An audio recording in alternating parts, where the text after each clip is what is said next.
Una vez más les damos una cordial bienvenida a esta nuestra última presentación de esta bendecida semana sobre el estudio del santuario, las fiestas solemnes de Jehová y su significado en el plan de salvación. Hemos visto hasta ahora las fiestas de primavera y el Pentecostés. Nos faltan ver las fiestas de otoño y su significado para el plan de salvación. Antes de abrir el Santo Libro de Dios, vamos a pedir la dirección del Espíritu Santo. Aquellos que nos puedan acompañar, vamos a postrarnos de rodillas. Los demás pueden inclinar sus rostros. También aquellos que nos ven a través de la pantalla, únanse a nosotros en la oración para pedir que el Espíritu Santo nos guíe. Amante Dios, humildemente nos postramos ante tu presencia. Te reconocemos como nuestro Creador, nuestro Salvador, nuestro Redentor. Quedamos maravillados de ver tu plan de salvación, de ver la manera como tú, siglos antes, tenías ya todo el plan programado. Y como dice tu palabra, llegado el cumplimiento del tiempo, para cada cosa tu reloj marca el día y la hora. Te damos gracias por la revelación del santuario, por poder conocer tu camino, tu mente, la manera como tú actúas a través de este ejemplo, de esta lección objetiva que es el santuario, mediante el cual podemos comprender tu carácter, tu amor, tu misericordia y tu plan de salvación. Te pedimos que tú nos guíes en este estudio y que podamos darnos cuenta de la solemnidad del tiempo en que estamos viviendo y la necesidad de prepararnos para la cosecha final. Bendícenos pues y bendice también a aquellos que a través de la pantalla se unen a nosotros en esta hora. Lo pedimos en el nombre precioso de Jesús. Amén.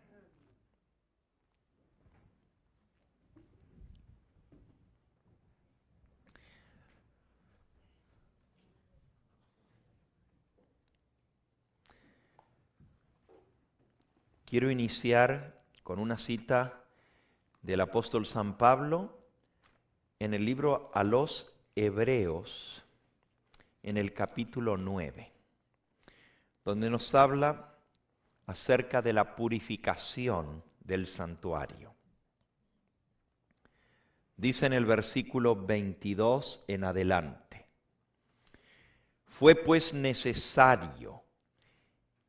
Vamos a leer desde el 22. Casi todo es purificado según la ley con sangre, y sin derramamiento de sangre no se hace remisión.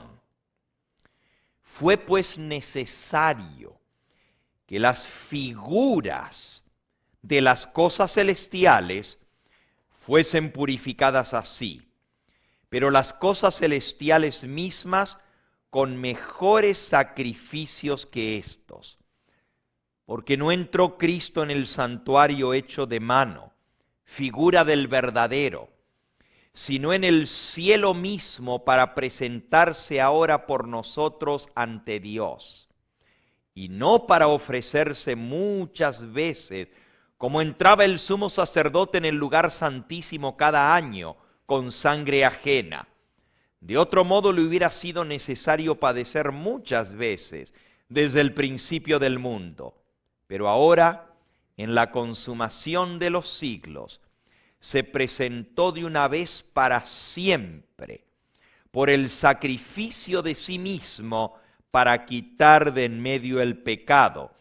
Y de la manera que está establecido para los hombres que mueran una sola vez, y después de esto el juicio, así también Cristo fue ofrecido una sola vez para llevar los pecados de muchos y aparecerá por segunda vez sin relación con el pecado para salvar a los que le esperan. Aquí nos habla de la purificación de las cosas celestiales. Para nosotros nos parece casi inverosímil que haya contaminación en el cielo. Podemos entender que haya contaminación aquí en la tierra de pecado, pero aquí dice que era necesario que las cosas celestiales fuesen purificadas. ¿Y qué necesita ser limpiado o purificado en el cielo? Nosotros pensamos que el cielo es un lugar de santidad, un lugar de perfecta armonía, un lugar donde todo es limpio y puro, porque la Biblia dice que no entrará ninguna cosa inmunda, ni que hace abominación o mentira. Entonces, ¿qué es lo que ha ensuciado el cielo? Ahí dice que las figuras de las cosas celestiales se purificaban con sangre en el santuario terrenal. Y habla de que el sumo sacerdote entraba todos los años con sangre ajena para hacer la purificación del santuario. Eso era el Yom Kippur, el día de la purificación o el día de la limpieza, el día del juicio, Yom Kippur. La sexta fiesta del santuario era cuando el sumo sacerdote entraba detrás del velo para purificar. ¿Y qué era lo que necesitaba ser purificado? Bueno, según Daniel capítulo 8 y versículo 14 dice, hasta 2300 tardes y mañanas, y luego el santuario será ¿qué? Purificado. Así como el santuario terrenal se contaminaba con la sangre que llevaba el registro del pecado, que durante todo el año los pecadores confesaban y el sacerdote llevaba esa sangre al santuario y ahí la esparcía, esto contaminaba el santuario y necesitaba ser purificado. En el libro de Levítico, en el capítulo 16, nos explica de ese día solemne, de esa fiesta solemne del día de expiación. Y nos habla acerca de cómo el sumo sacerdote tenía que entrar detrás del velo. Dice así, el día de la expiación se titula este capítulo. Versículo 2, Jehová le dijo a Moisés, di a Aarón tu hermano que no se le ocurra entrar en cualquier momento en el santuario detrás del velo, delante del propiciatorio que está sobre el arca, para que no muera, porque yo apareceré en la nube sobre el propiciatorio. Con esto entrará Aarón en el santuario, con un becerro para expiación y un carnero para el holocausto. Se vestirá la túnica santa de lino, y sobre su cuerpo tendrá calzoncillos de lino. Se ceñirá el cinto de lino, con la mitra de lino se cubrirá. Son las santas vestiduras, con ellas se ha de vestir después de lavar su cuerpo con agua. Noten que todo esto habla de limpieza, de purificación. Ni siquiera el sumo sacerdote entraba con las vestiduras regulares, ¿verdad? Que eran la mitra, el éfod, el pectoral, el manto, de distintos colores, azul, púrpura, carmesí, oro, sino que entraba con las vestiduras santas, que eran blancas desde los pies hasta la cabeza. Ni siquiera usaba sandalias, tenía que entrar descalzo. Tenía que lavarse las manos y los pies. Tenía que vestirse las vestiduras sagradas desde los calzoncillos hasta la mitra. Todo tenía que ser blanco, símbolo de pureza. Y luego dice el versículo 5, de la congregación de los hijos de Israel tomará 2 machos cabríos, uno para expiación y otro para el holocausto. Y hará traer Aarón el becerro de la expiación que es suyo y hará la reconciliación por sí y por su casa. ¿Se acuerdan lo que leímos en Hebreos esta mañana? Que los sacerdotes tenían que primero ofrecer sacrificios por sus propios pecados y los de su casa. Y luego entonces ofrecían los sacrificios por los pecados del pueblo. Pero Jesús no tuvo necesidad de ofrecer sacrificios por sus propios pecados. Luego dice Aarón, tomará los 2 machos cabríos y los presentará delante de Jehová, a la puerta del tabernáculo de reunión. Y echará suertes Aarón sobre los 2 machos cabríos, una suerte por Jehová y la otra suerte por Azazel. Y ahí sigue explicando el ritual del día de expiación. Pero lo que yo quiero hacer notar antes de estudiar estas fiestas de otoño es que dice en el versículo 16 de Levítico 16, así purificará el santuario a causa de las impurezas de los hijos de Israel, de sus rebeliones, de todos sus pecados. De la misma manera hará también al tabernáculo de reunión, el cual reside entre ellos en medio de sus impurezas. Ningún hombre estará en el tabernáculo de reunión cuando él entre a hacer la expiación en el santuario hasta que él salga y haya hecho la expiación por sí, por su casa y por toda la congregación de Israel. Y saldrá al altar que está delante de Jehová y lo expiará, y tomará de la sangre del becerro y de la sangre del macho cabrío y la pondrá sobre los cuernos alrededor del altar, y esparcirá sobre él la sangre con su dedo 7 veces, y lo limpiará y lo santificará de las inmundicias de los hijos de Israel. Ahora noten, esto era la purificación del santuario. ¿Y por qué necesitaba el santuario purificarse? El versículo 16 dice, a causa de las impurezas de los hijos de Israel, de todas sus rebeliones y de todos sus pecados. Lo que ensuciaba el santuario era el pecado. La sangre llevaba el registro del pecado, porque en la sangre está la vida. Y la ley transgredida demanda la vida del transgresor. Por eso cuando el pecador confesaba su pecado sobre el animalito, el pecado pasaba al animalito. Pero ahora el animalito cargaba el pecado. Y el pecador tenía que degollar ese animal y el sacerdote tomaba la sangre y la llevaba dentro del santuario y la esparcía. Esa sangre era el registro del pecado confesado que quedaba en el santuario hasta la limpieza de los pecados del santuario. Ahora, hermanos, lo mismo pasa en el cielo, porque esto es un símbolo del santuario celestial. Nosotros confesamos nuestros pecados a Cristo. Él los carga porque Él es el Cordero expiatorio. Él es el macho cabrío por Jehová. Recuerden que era un macho cabrío por Jehová y el otro macho cabrío por Azazel. Azazel significa él, sí, representa al diablo, pero significa adversario. La palabra Azazel, adversario.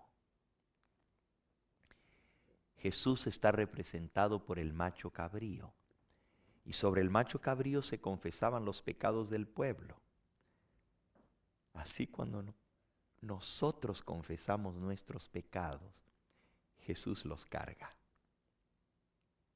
Pero así como el macho cabrío tenía que ser muerto, Jesús, Él es el macho cabrío por Jehová.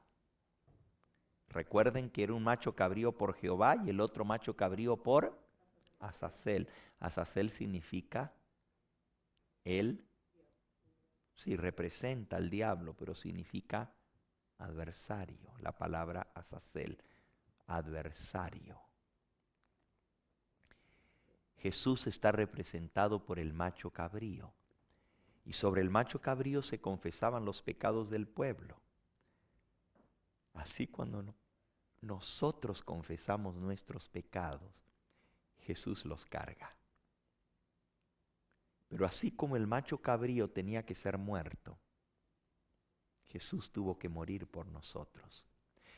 Y así como el sacerdote llevaba la sangre del macho cabrío en el santuario para hacer la expiación, Jesús presenta su sangre en favor de nosotros por la expiación del pecado.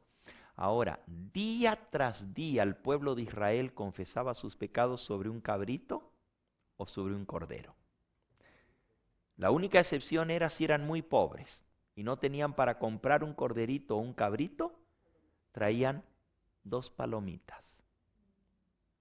Y confesaban su pecado y tenían que matar las palomitas y se hacía la expiación con la sangre de las palomas, pero esos eran los muy pobres.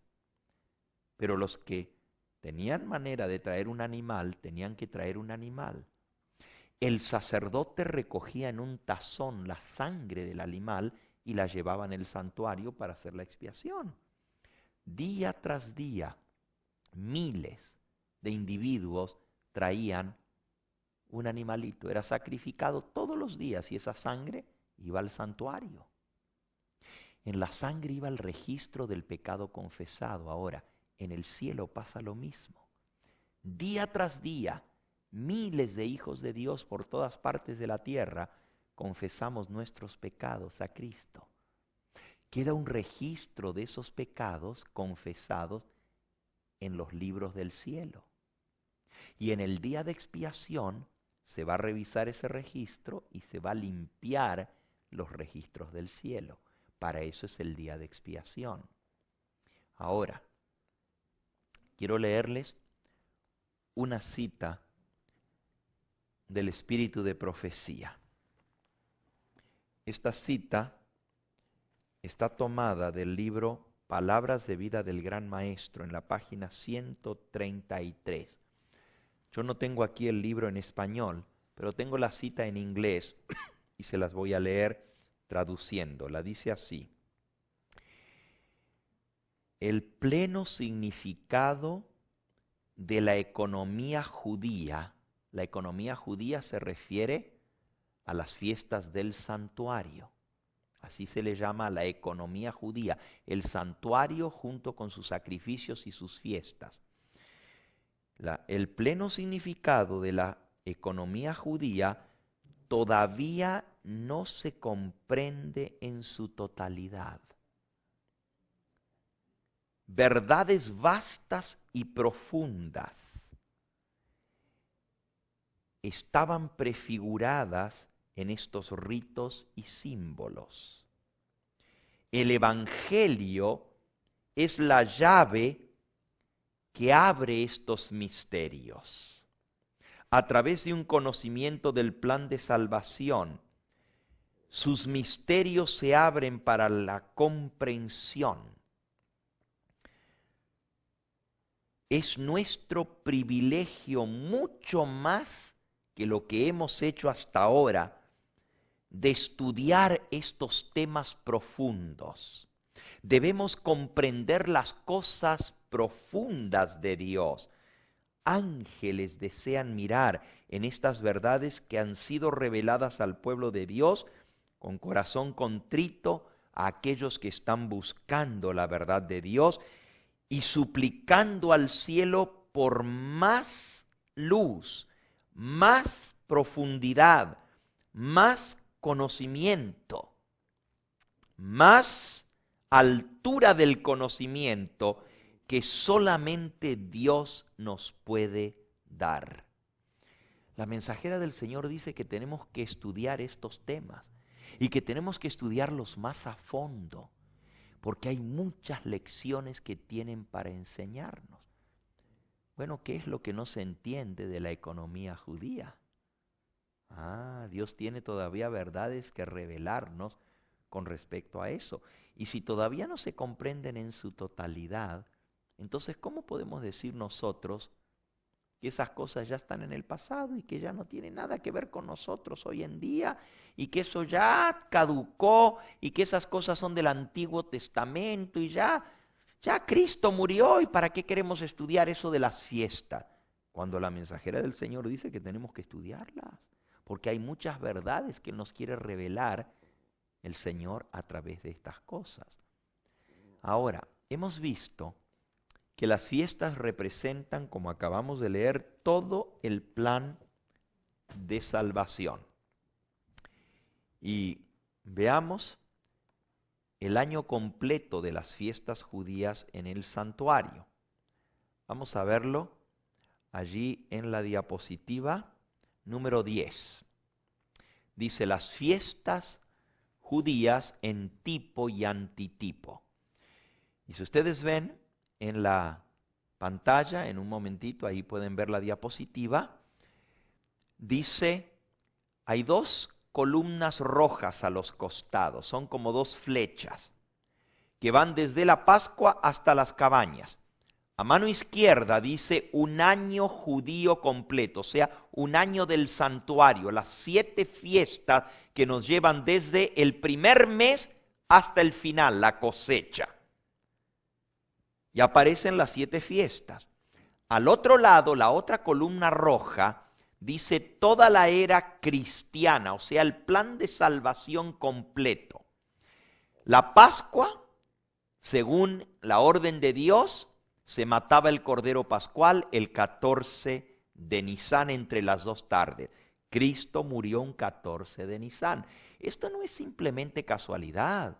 Esta es una profecía compacta del Evangelio. Dios se la dio 1500 años antes al pueblo judío. Pero existía antes de esto. ¿Ustedes creen que el sábado existía antes del Sinaí o no? Existía. ¿Ustedes creen que Abraham guardó el sábado? Pues miren qué cosa más interesante lo que dice la Biblia que guardó Abraham. Génesis capítulo 26 y versículo 5. Por cuanto oyó Abraham mi voz y guardó mi precepto, mis mandamientos, mis estatutos y mis leyes. Parece que Abraham también sabía sobre los estatutos. Y la Biblia le llama a las fiestas del santuario los estatutos de Jehová. Quiere decir que ya existían en el tiempo de Abraham. Es más, existían desde la entrada del pecado. Porque Dios le reveló el plan de salvación en tipo y símbolo a Adán y Eva en el jardín del Edén. ¿Qué acaso Abel no ofreció un cordero sobre el altar? Pero Caín trajo del fruto de la tierra y Dios no lo aceptó. ¿Por qué? Porque no era de acuerdo a las instrucciones que Dios había dado. ¿Ustedes creen que Dios nomás les dio una instrucción a medias o se la habrá dado completa? Los estatutos de Jehová vienen desde la entrada del pecado, desde el mismo comienzo. Los sacrificios por el pecado vienen desde la puerta del Edén, junto con estas fiestas establecidas. Ahora, el 14 de Nisán prefiguraba la muerte de Cristo. Y Cristo murió en la fecha señalada por el calendario divino, un 14 de Nisán. El 15 de Nisán era el primer día de los panes sin levadura. Cristo descansó en la tumba ese día. ¿Por qué? Porque era día de reposo. Así como Él descansó al terminar la creación el 7º día, también Él descansó al terminar la redención en ese sábado, que coincidió sábado solemne y sábado del 7º día. Dos fiestas se juntaron en el mismo día, la fiesta semanal y la fiesta anual del primer día solemne de los panes sin levadura. Cristo descansó en la tumba. Cristo resucitó, como ya vimos, el 16 de Nisan. Si se fijan otra vez en el chart que tenemos allí, dice tercera fiesta, las primicias, 16 de Nisan. Representa la resurrección de Cristo, ese domingo 16 de Nisan. La cuarta fiesta, el Pentecostés, 50 días más tarde, el 6 de Sivan. Exactamente en el día de Pentecostés, Cristo fue entronizado en el cielo. Por eso fue derramado el Espíritu Santo. Fue el ungimiento de Cristo, donde fue ungido como sumo sacerdote y donde comenzó a oficiar en el santuario celestial. Todo esto se cumplió no solamente en el símbolo de lo que representaba, pero también en la fecha que señalaba el ritual simbólico. Conflicto de los siglos, página 450. Estos símbolos se cumplieron no solo en cuanto al acontecimiento, sino también en cuanto al tiempo señalado en el ritual. O sea, nos está diciendo, la Pascua decía que iba a morir el Cordero Pascual, pero Cristo no nomás murió como Cordero Pascual, murió un día de Pascua. Murió el mismo día que se mataba el Cordero Pascual, a la misma hora que se lo mataba. La gavilla de las primicias representaba la resurrección de las primicias, Cristo y los que resucitaron con él. Pero no nomás representaba la resurrección. Cristo no solo resucitó como primicia, pero resucitó en el día de las primicias. En el mismo día que se ofrecía la gavilla mecida y resucitó con la gavilla de los que resucitaron con él. O sea que él cumplió no solo lo que simbolizaba la fiesta, pero también la fecha exacta, la cumplió en el día exacto. O sea, esto era un mapa de la operación de Dios. Las fiestas eran el calendario divino, era el mapa del plan de redención y cuándo iban a suceder estos eventos. Cristo ascendió al cielo y fue entronizado como sumo pontífice, como estaba representado la ratificación del pacto que sucedió 50 días más tarde en el día de Pentecostés. Y no solamente Cristo fue entronizado y fue hecho sumo sacerdote según el orden de Melquisedec y se sentó a la diestra de Dios, como estudiamos esta mañana el día de Pentecostés. No solamente cumplió lo que prefiguraba la fiesta, pero también en la fecha exacta del Pentecostés lo cumplió. Ahora miren lo que dice en la página 451. Asimismo, los símbolos que se refieren al segundo advenimiento. Las primeras tres fiestas tenían que ver con su primer advenimiento. Las últimas tres fiestas giran en torno a su segundo advenimiento. Dice, también deben cumplirse no solamente en lo que simbolizan, sino también en el tiempo indicado por el ritual simbólico. ¡Wow! Las fiestas de otoño se cumplen en la fecha exacta que señala la fiesta. Sigo leyendo. Bajo el régimen mosaico, la purificación del santuario, o sea, el gran día de expiación, el Yom Kippur, caía en el 10º día del 7º mes. Dios señaló la fecha. No se podía celebrar en cualquier día, tenía que ser en la fecha que Dios había señalado. ¿Por qué? Porque era una profecía de la realidad que iba a ser el plan de redención. Sigo leyendo. El día de expiación caía en el 10º día del 7º mes judío, cuando el sumo sacerdote, habiendo hecho expiación por todo Israel y habiendo quitado así sus pecados del santuario, salía a bendecir al pueblo. Así se cumplió. Caía en el 10º día del 7º mes judío, Cuando el sumo sacerdote, habiendo hecho expiación por todo Israel y habiendo quitado así sus pecados del santuario, salía a bendecir al pueblo. Así se cumplió el 22 de octubre. Dice, el 10º día del 7º mes, el gran día de expiación, el tiempo de la purificación del santuario, el cual en el año 1844 caía el 22 de octubre, fue considerado como el día del juicio. Solo que ellos pensaban que ya iba a ser el juicio ejecutivo, que el Señor iba a venir a hacer juicio en la tierra y a destruir a los impíos. Pensaban que era la venida del Señor. Pero la mensajera del Señor dice que esto estaba de acuerdo con las pruebas de que los 2300 días terminarían en el otoño. Y por eso llegaron a la conclusión que tenía que ser el 22 de octubre la venida del Señor, porque en ese día era el día de expiación.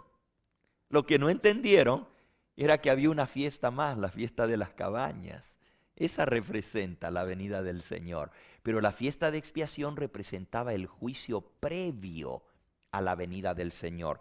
Eso lo entendieron después de que pasó el suceso. Y si ustedes siguen leyendo este capítulo, van a ver cómo Dios les reveló la verdad del santuario. Y al entender la fiesta de purificación, al estudiar Levíticos 16, que era un día de juicio, entendieron que Cristo no podía todavía venir a la tierra, porque cuando Él viene ya trae su galardón consigo y ya viene a dar su recompensa. Por lo tanto, el juicio tenía que suceder antes de su venida. El 22 de octubre le esperaban que viniera.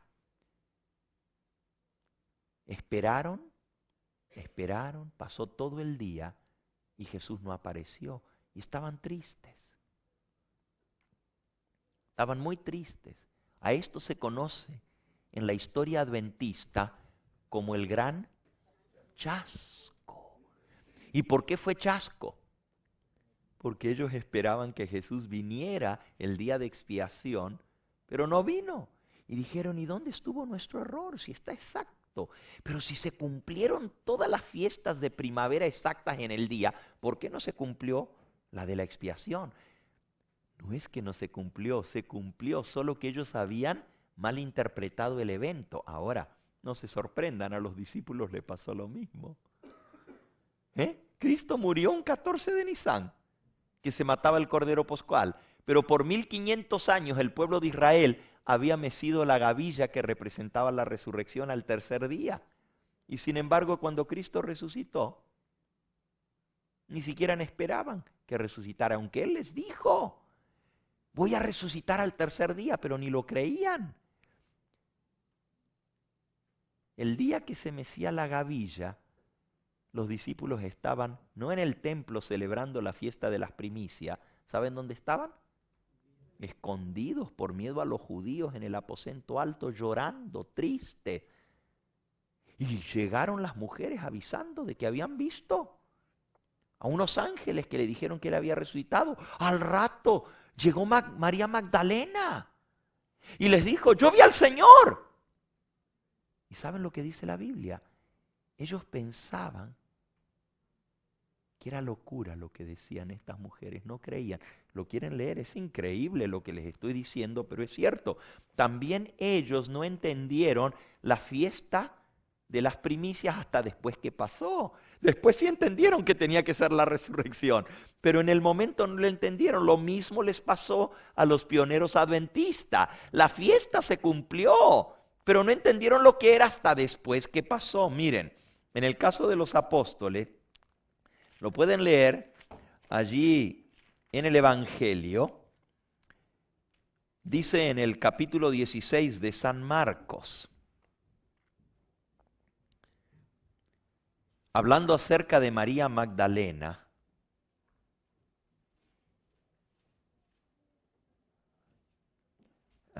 primero se les había aparecido los ángeles a las mujeres. Eso está en el capítulo 16.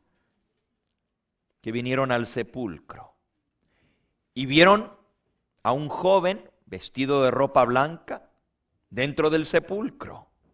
Y él les dijo, no os asustéis, versículo 6. Buscáis a Jesús Nazareno, al que fue crucificado, ha resucitado, no está aquí, mirad el lugar donde lo pusieron.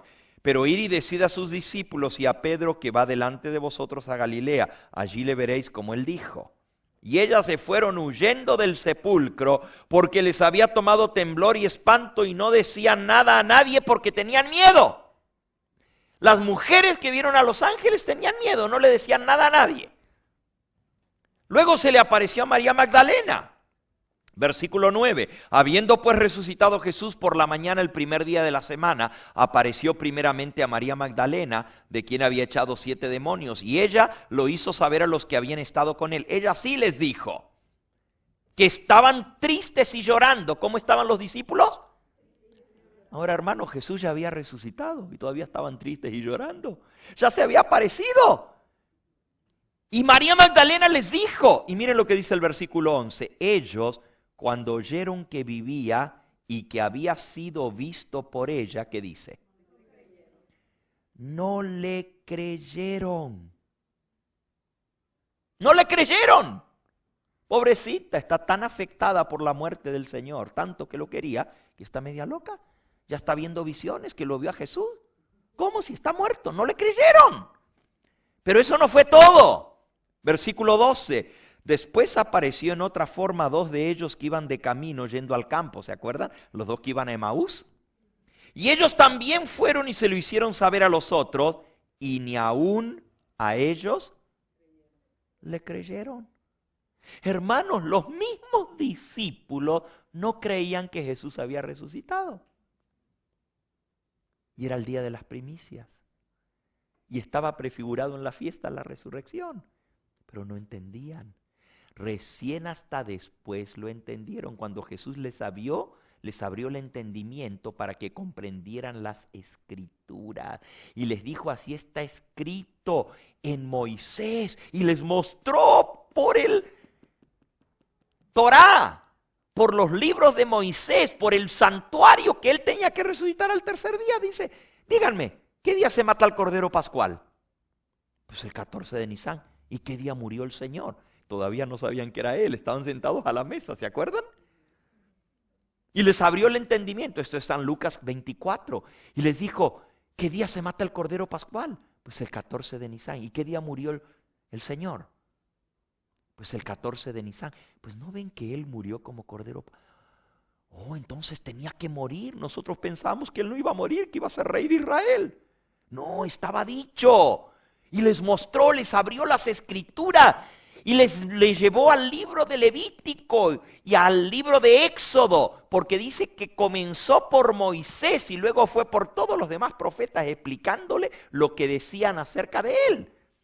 Y luego les dijo, ¿y qué día se ofrece la gavilla mecida? Pues el segundo día de la fiesta de los panes sin levadura. ¿Y qué día es eso desde la Pascua? El tercer día. 14, 15 y 16. Pues estaba escrito que al tercer día tenía que resucitar la gavilla. Y los discípulos, ¡oh!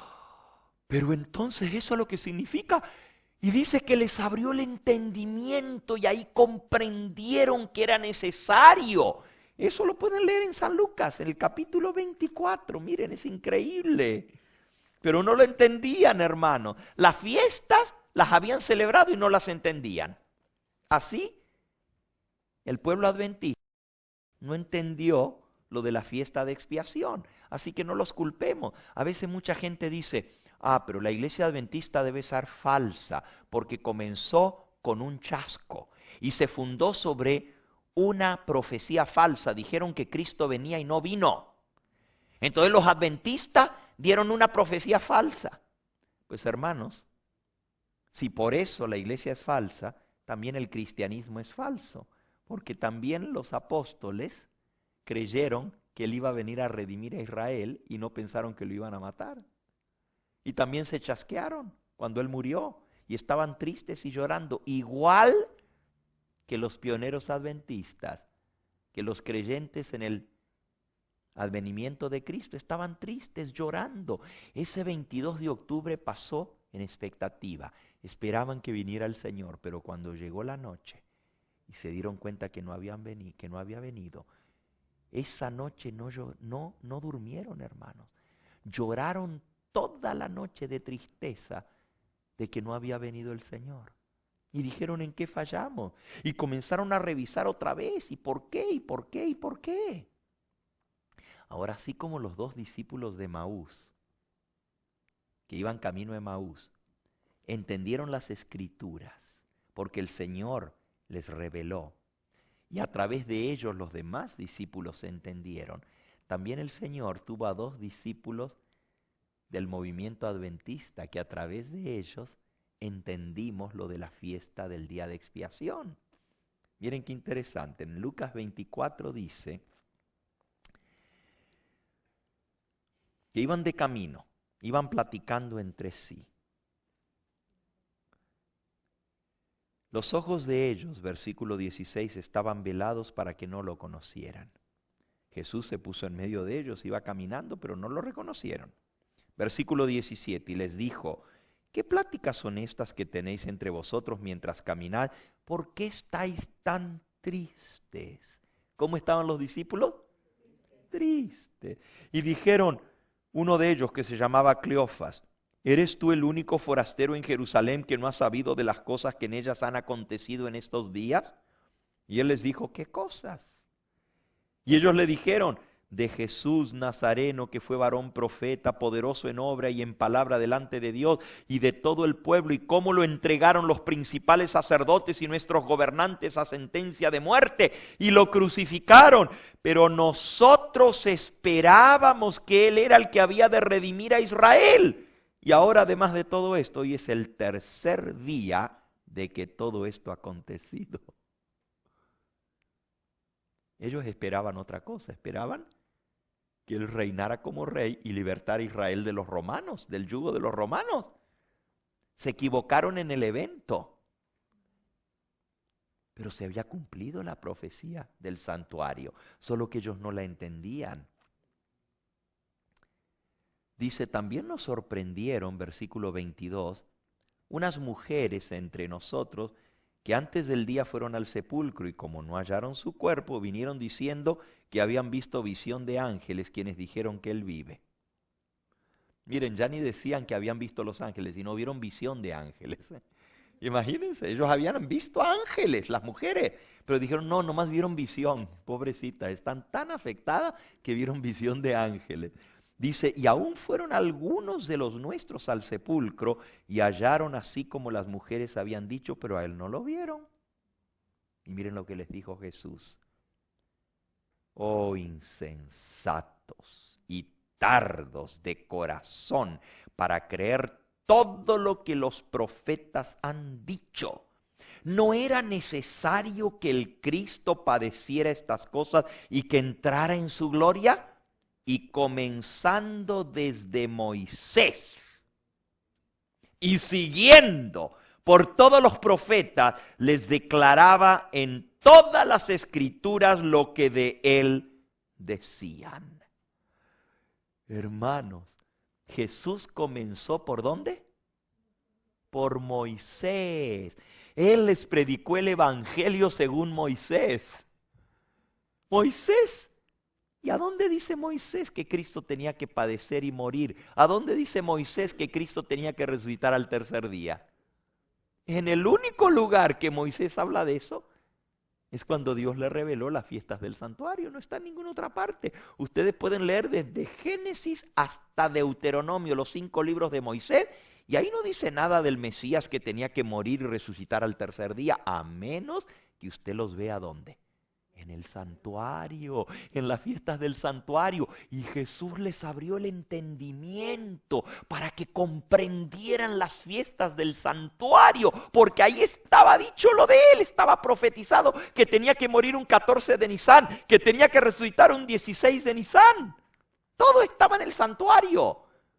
En ninguna otra parte. Ustedes pueden leer desde Génesis hasta Deuteronomio, los 5 libros de Moisés, Y ahí no dice nada del Mesías que tenía que morir y resucitar al tercer día, a menos que usted los vea ¿dónde?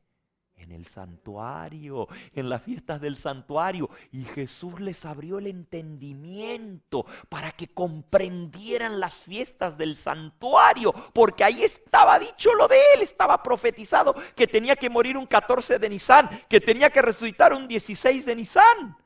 Todo estaba en el santuario. Oh, dice, pero todavía no lo reconocían a él. Y llegaron a la aldea donde iban. Saben, a mí me hubiera encantado estar con Cleofas y su amigo para escuchar el estudio bíblico de Jesús de las fiestas. ¡Ay, qué tremendo! Imagínense si yo hubiera podido escuchar lo que Jesús explicó. Nos podemos imaginar un poquito ahora que entendemos un poco más de las fiestas, lo que Jesús les explicó. Pero a mí me hubiera encantado escuchar a Jesús explicarlo. Qué precioso cuando Él nos abra las Escrituras en el cielo y nos muestre detalles que ni el mismo pastor Gambetta todavía entiende. Porque yo no entiendo todo lo del santuario, hace mucho tiempo que lo estoy estudiando, pero todavía no lo entiendo a plenitud. Y Jesús les abrió el entendimiento y comenzó desde Moisés y siguió por todos los profetas. ¿Cuánto duró el estudio bíblico? Todo el camino, hermano, desde que salieron de Jerusalén hasta que llegaron a Emaús. ¿Saben cuántos kilómetros son? Son como 7 millas, como 12 kilómetros de Jerusalén a Emaús, caminando. ¿En cuánto tiempo se hace 7 millas? Por más rápido que usted camine, ¿eh? Corriendo, caminando. Bueno, por lo menos estamos hablando de 3, 4 o 5 horas caminando en medio de la montaña, porque ahí es pura montaña. Yo fui por ese camino que va de Jerusalén a Emaús y son pura montaña. Hay que atravesar toda la montaña para llegar a Emaús. Hermanos, Jesús se pasó dándoles el estudio bíblico. Desde Moisés comenzó y pasó por todos los profetas. Y luego dice, cuando iban a llegar a la aldea, Jesús hizo como que iba a seguir de largo. Mas ellos lo obligaron a quedarse diciendo, quédate con nosotros porque se hace tarde, el día ya ha declinado. Entró pues a quedarse con ellos. Y aconteció que estando sentado con ellos a la mesa, tomó el pan, lo bendijo, lo partió y les dio. Entonces les fueron abiertos los ojos y le reconocieron, mas él se desapareció de su vista. Y se decían el uno al otro, ¿no ardía nuestro corazón en nosotros mientras nos hablaba en el camino y cuando nos abría las Escrituras? Hermanos, ellos entendieron lo que había pasado por las Escrituras. Así pasó en 1844, hermanos. La misma profecía que señalaba el año en que el Cordero Pascual iba a morir era Daniel, la profecía de las 70 semanas. Porque la Pascua señalaba el mes, el día y la hora, pero no daba el año. La Pascua se repetía cada año, pero a través de la Pascua no se sabía en qué año Jesús iba a morir. Solamente se sabía que iba a ser el primer mes, Abib o Nisan, que iba a ser un 14 de ese mes y que iba a ser a las 3 de la tarde que iba a morir.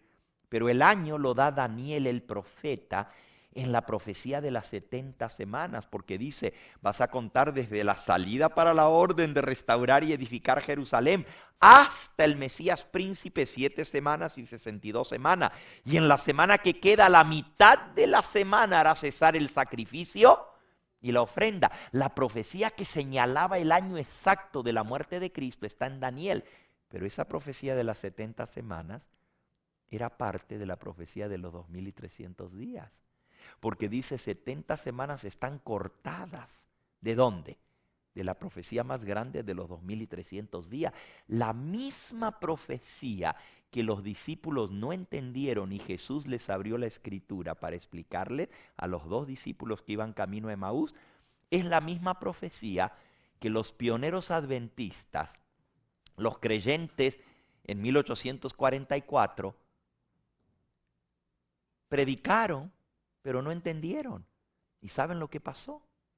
Estaban tristes, llorando, como los discípulos que estaban tristes y llorando. Lloraron toda la noche, ese 22 de octubre por la noche. Se amaneció y no habían dormido. De llorar, de tristeza, del chasco de no haber visto al Señor Jesús venir. La mayoría de ellos habían vendido sus casas, sus propiedades, todo lo que tenían y habían dado el dinero para predicar el Evangelio. Ahora no tenían nada. Y todo lo que habían esperado se había venido abajo. Así les pasó a los discípulos. Todo lo que ellos esperaban se había venido abajo porque habían matado a su Señor. ¿Y ahora qué? Si iba a ser el Mesías, ¿cómo lo mataron? No entendían. Pues en 1844 Dios también usó a 2 discípulos suyos que iban de camino por el campo. Las cosas no son por casualidad, son preciosas, hermanos. La historia se vuelve a repetir y no debemos perder esos detalles que son únicos. 2 de ellos, uno se llamaba Hiram Edson y el otro se cree que puede haber sido Crozier, aunque la historia adventista no lo registra, pero Crozier fue el primero que escribió un artículo explicando la purificación del santuario y el juicio investigador. Y Elena de White dijo que Dios le había mostrado a Crozier la verdad sobre el día de expiación y que lo que él escribió en ese artículo le fue dado por Dios. ¿Cómo sucedió? Tempranito por la mañana, el 23 de octubre, en el estado de Nueva York, estos 2, Hiram Edson y posiblemente Crozier, no digo que fue él porque no hay confirmación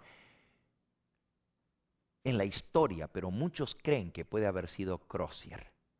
Los 2 que iban de camino para reunirse con otros creyentes adventistas que habían pasado por el chasco. Iban tristes, llorando. Y se iban a reunir en un barn, o sea, en un... ¿En una qué? Granero, en un granero.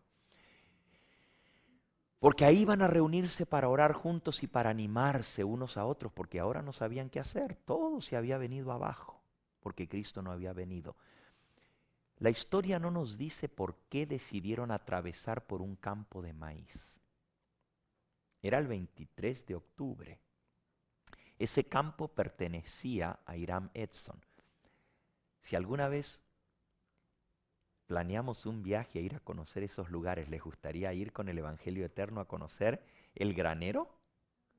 Todavía está en pie y también está el campo por donde ellos iban caminando y están muchos lugares de la historia adventista. Yo tuve el privilegio de ir allí, al estado de Nueva York, muy hermoso. Y ahí está el granero, todavía. Lo han reconstruido un poquito para que no se cayese, ¿verdad? Porque estaba que se caía. Ahora lo dejaron mucho mejor y uno se puede reunir ahí. Hay un pequeño púlpito, están todas las cosas del movimiento adventista, los charts de Daniel, de Apocalipsis, todo. Es un lugar muy especial. Ese terreno pertenecía a Hiram Edson. Él no había recogido la cosecha. Fíjense, estaban en octubre, 23 de octubre, y todavía estaba el maíz. Cuando el maíz se recoge a principios de octubre, o a más tardar a fin de septiembre o principios de octubre, porque ya para fin de octubre en Nueva York comienza a caer nieve. Pero no había recogido el maíz. ¿Por qué? ¿Saben por qué no? Porque dijo, ¿y para qué voy a recoger el maíz si ya no me lo voy a comer? Si el 22 de octubre viene Jesús y voy a comer en el cielo la cena de bodas del Cordero, ¿para qué voy a recoger y guardar en el granero si el año que viene ya no vamos a estar aquí? Había dejado sin recoger el maíz. Ahora, no sabemos por qué decidieron atravesar el campo de maíz. Algunos dicen era para cortar camino y llegar más rápido al granero, a donde iban. Otros dicen fue para evitar las burlas, porque toda la gente, los vecinos que no creían en el mensaje adventista, se burlaban ahora de los... Les decían, ¿y qué pasó? ¿No se fueron? ¿Qué pasó? ¿No se los arrebató el Señor? ¿No era que iba a venir el Señor? Y se burlaban de ellos, y algunos eran más crueles todavía. Algunos dicen que atravesaron el campo para no ir por el camino y no escuchar las burlas de sus vecinos. El asunto es que iban caminando y más o menos a mitad del camino, en medio del campo de maíz, el elotal, uno de ellos siguió caminando y el otro se detuvo. El que siguió caminando no se dio cuenta y al ratito miró y no estaba su compañero. Claro, iban en medio de la milpa, ¿no es cierto? En medio del maizal, tratando de cruzar, y de pronto miró, claro, la milpa estaba alta, no había sido recogida, y se perdió su compañero. Y comenzó a llamarlo y no contestaba, y comenzó a volver hacia atrás, y se lo encontró de rodillas en medio del maizal. Y saben, cuando lo vio, tenía su rostro como iluminado. Y se levantó de las rodillas y dijo, Dios mío, ahora entiendo, ahora entiendo. Y el texto que le había venido a la mente era el que fue nuestra lectura bíblica al comienzo de este sermón. Hebreos capítulo 9. Era necesario que las cosas terrenales fuesen purificadas, y recuerden que lo que ellos esperaban era la purificación del santuario, pero creían que la purificación del santuario iba a ser la purificación de esta tierra del pecado. No entendían que había un santuario en el cielo que primero tenía que ser purificado a través del juicio investigador. Pero el versículo que el Señor Jesús mismo se le presentó, el mismo Hiram Edson contaría después que él vio como el cielo abierto y vio a Jesús pasar del lugar santo al lugar santísimo y escuchó este versículo, versículo 23 de Hebreos 9. Fue pues necesario que las figuras de las cosas celestiales fuesen purificadas así, pero las cosas celestiales mismas con mejores sacrificios que esto, porque no entró Cristo en el santuario hecho de mano, figura del verdadero, sino en el cielo mismo, para presentarse ahora por nosotros ante Dios. En la consumación de los siglos, versículo 26, se presentó una vez para siempre por el sacrificio de sí mismo para quitar de en medio el pecado. Así que está establecido que los hombres mueran una sola vez y después de esto el juicio. Así Cristo también fue ofrecido una sola vez para llevar los pecados de muchos y aparecerá por segunda vez sin relación con el pecado para salvar a los que le esperan. Ahí le quedó claro. Oh, es que Jesús tenía que entrar como el sacerdote terrenal en el santuario celestial donde Él ministra. Tenía que entrar en el lugar santísimo para purificar el santuario, para entonces poder venir por segunda vez, porque los hombres tienen que primero ser juzgados antes de que Cristo aparezca por segunda vez sin relación con el pecado a salvar a los que le esperan. Esto aclaró el misterio del chasco. Tenía que haber el juicio. Cristo no podía venir antes de juzgar. ¿Por qué? Porque cuando Él viene, Él ya viene a dar su galardón. Cuando Él viene, ya los muertos en Cristo resucitan para irse con Él. Los impíos van a ser destruidos por el resplandor de su venida. Quiere decir que ya tienen que estar, ¿qué? Juzgados antes que Él venga. Y esa obra de juicio era el Yom Kippur, el día de expiación. Y todo esto se aclaró cuando volvieron al granero. Adivinen cuál fue el estudio. El santuario. ¿Y qué parte del santuario estudiaron? El lugar santísimo. El lugar santísimo. ¿Y qué fiesta estudiaron? El día de expiación. Estaban estudiando las fiestas. El estudio de las fiestas fue lo que les reveló el misterio del chasco. Qué triste que hoy en día la iglesia que salió de ese chasco y que Dios le reveló el tesoro tan grande de la verdad del santuario, hoy estudiaron El día de expiación, estaban estudiando las fiestas. El estudio de las fiestas fue lo que les reveló el misterio del chasco. Qué triste que hoy en día la iglesia que salió de ese chasco y que Dios le reveló el tesoro tan grande de la verdad del santuario, hoy en día lo que menos estudiamos es el santuario. ¿Cuándo escuchamos predicar acerca de 1844? ¿Cuándo escuchamos predicar acerca del juicio investigador? ¿Cuándo escuchamos predicar del 22 de octubre, que es el 10º día del 7º mes, de la fiesta de la expiación? No, la fiesta, no, eso es de los judíos, eso ya pasó, eso no tiene nada que ver con nosotros hoy en día. Y la iglesia que fue levantada basada en las fiestas, porque esa fue la base de la iglesia adventista, lo que explicó el chasco, hoy en día se ha olvidado de sus raíces. Y si nos olvidamos de las raíces, perdemos la herencia. Perdemos el tesoro que Dios nos reveló a través del estudio del santuario. Por eso, hermanos, no cierren su corazón al tema de las fiestas. Por favor, no cierren su corazón, porque esto es solemne, es precioso. Y según lo que leímos en nuestra primera cita en Palabras de Vida del Gran Maestro, todavía no se comprende a su plenitud todo lo de las fiestas.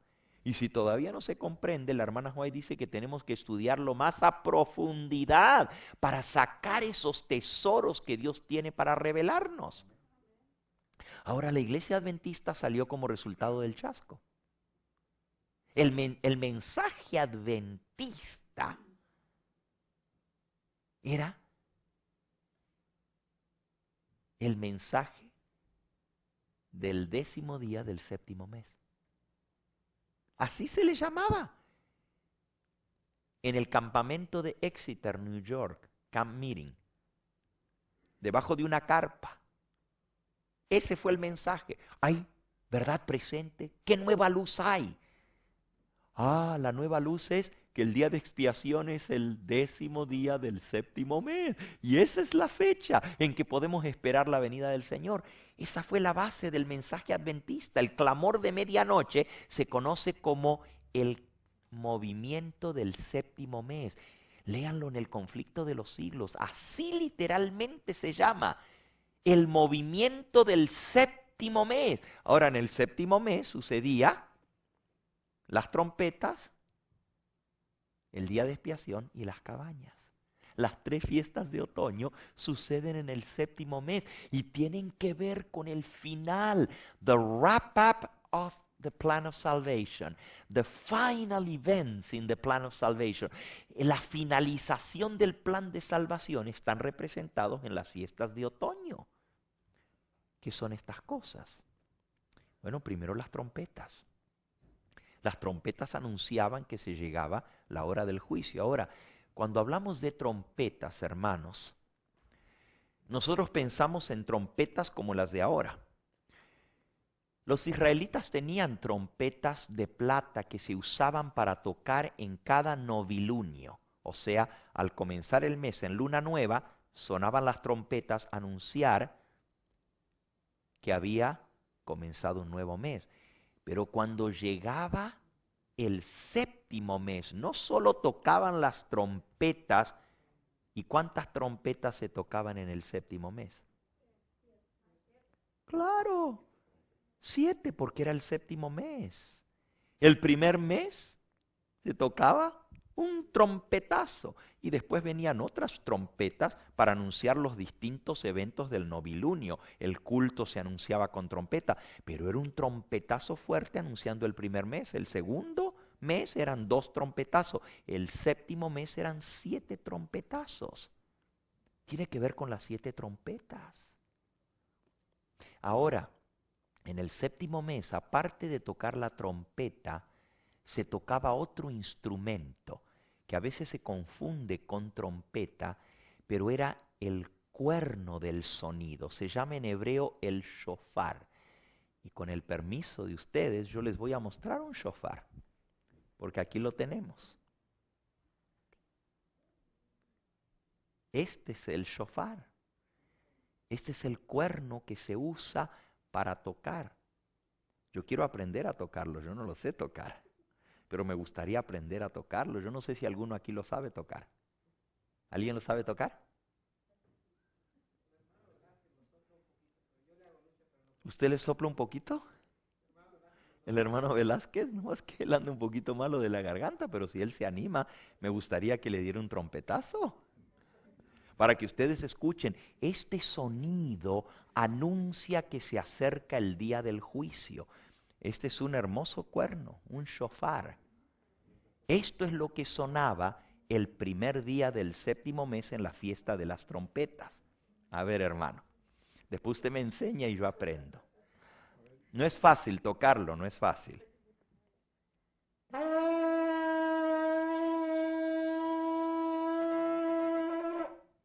Amén. Es un sonido profundo. Muchas gracias, lo tocó muy bien, ¿verdad? Es un cuerno, pero miren cómo suena, como una trompeta. Por eso se le llama la fiesta de las trompetas, pero lo que sonaba era el shofar, que anunciaba que se acercaba el juicio. Ahora, eso era el novilunio, el primer día del séptimo mes, luna nueva, cuando comenzaba el mes. El shofar. ¿Le trato? No sé cómo se pone ni la boca, pero vamos a ver. ¿Solo se sopla? No es tan fácil, ¿verdad?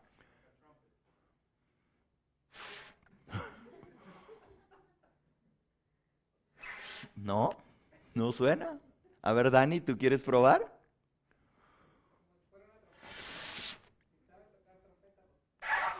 No, yo no sé tocar trompeta. Mi hijo sí sabe tocar la trompeta.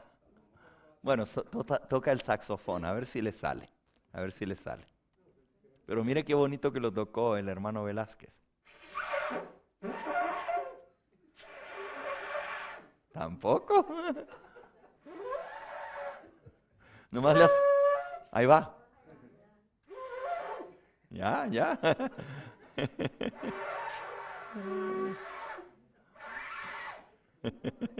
No está tan fácil, ¿verdad? Ahí va. Ahora sí. Qué bueno, qué bueno. Yo voy a tener que aprender a tocarlo, me gusta.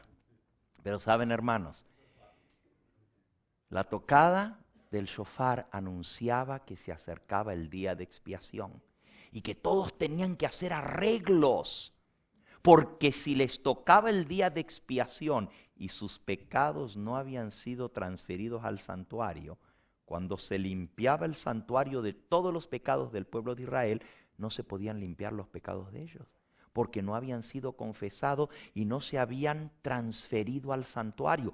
Por eso sonaba el shofar. Esa era la fiesta de las trompetas o la fiesta del shofar. Los hebreos le llaman Rosh Hashanah. Rosh Hashanah, que quiere decir el primero del séptimo mes. Primero del séptimo mes. Rosh Hashanah. Hasta el día de hoy los judíos la celebran sonando el shofar. Ahora, sí. ¿Esto tiene relación con lo del ángel con el libro de Apocalipsis 10? Tiene relación con con los ángeles de Apocalipsis 8, hermano. Y también cuando dice en Apocalipsis 10:4, cuando los 7 truenos hubieron emitido sus voces, yo iba a escribir, pero oí una voz del cielo que me decía, sella las cosas y los 7 truenos que han dicho y no las escribas. Y después más adelante es donde dice, toma el libro y cómelo. Sí. En tu boca será dulce. Claro, todo eso tiene relación con el movimiento adventista, claro que sí, pero las trompetas suenan un poquito antes. Están en el capítulo 8 del libro de Apocalipsis. Ahora escuchen, hermanos. ¿Cuándo sonaba el shofar? ¿Qué día era? El día primero del séptimo mes. ¿Cuántos días antes?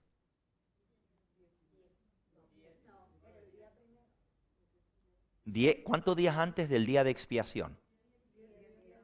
Muy bien, 10 días antes. Ahora, miren qué interesante. El año que nos lleva el comienzo del año 1844 en el calendario judío. Comienza en realidad en el año 1843 para terminar en el año 1844. ¿Me explico? Porque el calendario judío no comienza el 1 de enero, comienza en Abib, que es marzo o abril. Así que comenzó en 1843 y llevaba hasta 1844. 10 años antes, en 1833, Dios hizo sonar una trompeta, un shofar. ¿Saben lo que pasó en 1833? ¿Nunca han oído hablar de lo que pasó 10 años antes? ¿Sí saben o no? Dios hizo sonar una trompeta de advertencia que venía el juicio. ¿Y cuál fue esa trompeta de advertencia? Hermanos, esto es parte del movimiento adventista de nuestra historia. ¿Qué pasó el 13 de noviembre del año 1833? 10 años antes, porque en profecía un día es ¿qué? Un año. 10 días son 10 años. ¿Qué pasó 10 años antes de que llegara la fecha del día de expiación? ¿Qué pasó? ¿Ninguno de ustedes sabe lo que pasó el 13 de noviembre del año 1833? Exactamente, fue la lluvia de meteoritos, la caída de estrellas. Hermanos, eso fue algo espectacular. Se vio una caída de estrellas tan espectacular porque la Tierra pasó por en medio de la órbita de los Pléyades. Las Pléyades son estrellas fugaces que vienen regularmente cada 33 años. La Tierra pasa por en medio y se ven esas lluvias de estrellas, pero ese año fue fenomenal. Fue tanta la cantidad de estrellas que la gente se espantó de ver desde las 9 de la noche hasta el amanecer. Eran estrellas fugaces, meteoritos, porque las estrellas fugaces son meteoritos que cayeron en abundancia y pareció un espectáculo. El cielo parecía como el 4th of July con los fuegos artificiales. Así, se iluminó todo el cielo. Fue impresionante. La gente comenzó a decir, ¿qué quiere decir esto? Y comenzaron a estudiar las profecías y vieron que esto señalaba que iba a suceder justo antes de la venida de Cristo. Cristo había dicho, habrá señales en el sol, en la luna y en las estrellas. Ya había pasado el día oscuro y ahora sonó el trompetazo de la caída de estrella, anunciando que se acercaba el día de Yom Kippur, 10 días antes, o sea, 10 años antes en profecía. ¿Qué más sucedió en 1833? Bueno, Guillermo Miller había descubierto la profecía de Daniel, pero él no se atrevía a predicarla. Pero cuando vino la caída de estrellas y la gente quería saber de profecía, él dijo, bueno, voy a compartirlo porque aquí está la prueba de que ya la venida del Señor se acerca y que mis conclusiones son correctas. En 1843 decía él al principio. Después entendieron que era en el 7º mes que los llevaba hasta el año 1844, al mes de octubre. Pero ellos entendían que iba a ser en 1843 primero, 10 años antes. Y comenzó a predicar, o sea, comenzaron a sonar las trompetas del primer ángel. Y luego sonó la trompeta del segundo ángel, anunciando. La trompeta del primer ángel decía, temed a Dios y dadle gloria porque la hora de su juicio ha llegado. Y adorad a aquel que hizo el cielo, la tierra, el mar y las fuentes de las aguas. Las trompetas anunciaban que llegaba la hora del juicio. Y eso fue lo que hizo Guillermo Miller, proclamar el mensaje del primer ángel. Ahora, esto se cumplió. Vayamos a nuestro diagrama en la diapositiva número 10. Y miren ustedes, la fiesta de las trompetas en esa diapositiva señala, si ustedes alcanzan a ver los dibujitos que están allí, en nuestro diagrama, la diapositiva número 10. La Pascua, 14 de Nisan, ustedes ven una puerta manchada con sangre. Y al otro, la fiesta de las trompetas en esa diapositiva señala, si ustedes alcanzan a ver los dibujitos que están allí, en nuestro diagrama, la diapositiva número 10. La Pascua, 14 de Nisan, ustedes ven una puerta manchada con sangre. Y al otro lado ven la cruz, porque representaba la muerte de Cristo. La fiesta de los panes sin levadura, ven una bandeja con panes sin levadura y ven la sepultura de Cristo. La fiesta de las primicias, el 16 de Nisan, ven la gavilla y al lado ven la resurrección, la tumba vacía. La fiesta del Pentecostés, ven los 2 panes con levadura que se presentaban, la cosecha, y entonces ven la entronización al otro lado y el Espíritu Santo descendiendo. Pero en la fiesta de las trompetas ven tocando la trompeta, pero al lado ven el movimiento adventista, el mensaje de los 3 ángeles, Guillermo Miller predicando que la hora del juicio de Dios había venido. Todo esto se cumplió en nuestra historia. Nosotros no podemos olvidar esta historia, hermano, porque es parte de nuestro movimiento adventista. Son las raíces de nuestro movimiento. El pueblo que se olvida de su historia pierde sus raíces. Las nuevas generaciones que vienen no saben por qué somos adventistas. No saben lo que nuestra iglesia pasó y lo que costó llegar a tener este mensaje tan precioso. Si nos olvidamos de Guillermo Miller, si nos olvidamos de Elena de White, si nos olvidamos de todas estas cosas, no tenemos historia. Es como un pueblo que no tiene historia. Pero Dios nos hizo un pueblo escogido. Real sacerdocio, así como el pueblo de Israel celebraba su historia de la salida de Egipto con la Pascua, los panes sin levadura, el Pentecostés, las cabañas, y todo eso les recordaba el peregrinar en Egipto, en el desierto, la promulgación de la ley, todo eso ellos lo recordaban. ¿Cómo nosotros como pueblo adventista no vamos a recordar estas fechas que son tan solemnes para nosotros, que marcaron el comienzo de nuestra iglesia? ¿Están entendiendo por qué es tan importante este tema de las fiestas? No lo podemos tomar livianamente, porque perdemos nuestra herencia. Por eso nuestros hijos no saben nada de estas cosas, porque ya lo hemos dejado de lado. Ahora lo único que quieren es que se toque música rock en la iglesia, celebración, levantar las manos, aplaudir, chiflar en la iglesia. Eso no es nuestra herencia. Nuestra herencia es estudiar estas cosas solemnes, para que entendamos el tiempo solemne en que estamos viviendo, hermanos. Estamos viviendo en el día de expiación. Ahora, la fiesta de expiación es la que sigue. Y si ustedes ven en nuestro diagrama, el 10 del mes Tishri, y ahí aparece el santuario terrenal, el sumo sacerdote frente al arca del pacto, pero al ladito donde dice 22 de octubre de 1844 es el comienzo del juicio investigador, el juicio previo a la venida del Señor. Ahí pueden ver a Jesús ministrando en el santuario celestial.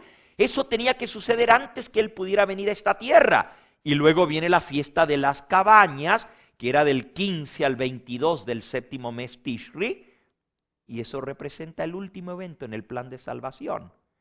Esa se conoce como la fiesta de la cosecha, así se le llama en la Biblia. Las cabañas también se le llama la fiesta de la cosecha, y ustedes ven a Cristo viniendo con la hoz a recoger la cosecha final. Esa fiesta todavía no se ha cumplido, todavía falta. Ahorita estamos viviendo en la fiesta de la expiación. Pero falta todavía que venga la fiesta de las cabañas o tabernáculo, que representa el fin de todas las cosas, representa la vivienda eterna que hemos de pasar con Cristo Jesús. Cuando termine nuestro peregrinar, la fiesta de las cabañas no se celebró en el desierto, y no se celebró en el desierto porque no necesitaban celebrar la fiesta, la estaban viviendo. Vivían en cabañas todos los días. Pero cuando llegaron a la tierra prometida, Dios dijo, ahora van a celebrar la fiesta para que no se les olvide de dónde vienen. Ustedes vienen de andar 40 años en el desierto, viviendo en carpas. Pues sus hijos, para que nunca se olviden esto, van a vivir en cabañas. Y cuando sus hijos les pregunten ¿y por qué? Cuéntenles por qué. Cuéntenles que por tantos años estuvieron peregrinando en el desierto. Así también nosotros, dice el libro de Zacarías, que vamos a celebrar la fiesta de las cabañas en la tierra nueva. Vamos a leerlo. Zacarías, está justo antes de Malaquías.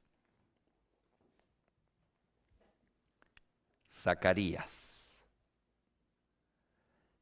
Aquí habla de esa última gran batalla que se va a celebrar. Aquí está hablando de la tercera venida de Cristo a esta tierra cuando Él asiente sus pies sobre el monte de las olivas. Dice el versículo 3, y después saldrá Jehová y peleará contra aquellas naciones, como peleó en el día de la batalla. No me pierdan Zacarías 14, pero vamos a leer Apocalipsis capítulo 20. Apocalipsis 20. Dice el versículo 7.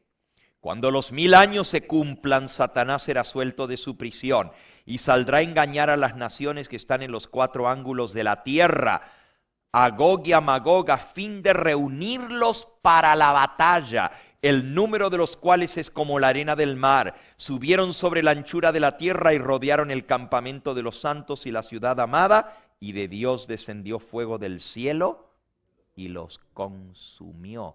Ahora, hermanos, el día de expiación terminaba cuando el sumo sacerdote salía del santuario, buscaba el macho vivo, el macho que no había sido muerto en expiación, sino el macho cabrío de Azazel, que representaba a Satanás.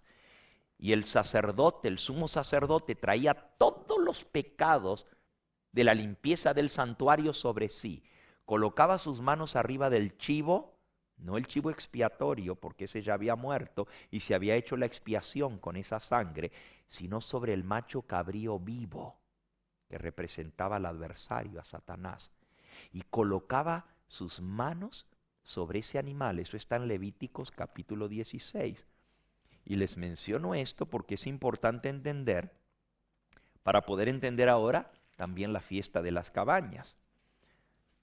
Dice Levítico capítulo 16, versículo 20, cuando hubiere acabado de expiar el santuario y el tabernáculo de reunión y el altar, cuando termine el día de expiación, hará traer el macho cabrío vivo y pondrá Aarón, el sumo sacerdote, sus 2 manos sobre la cabeza del macho cabrío vivo y confesará sobre él todas las iniquidades de los hijos de Israel, todas sus rebeliones y todos sus pecados, poniéndolos así sobre la cabeza del macho cabrío, y lo enviará al desierto por mano de un hombre destinado para esto. Y aquel macho cabrío llevará sobre sí todas las iniquidades de ellos a tierra inhabitada, y dejará ir el macho cabrío por el desierto.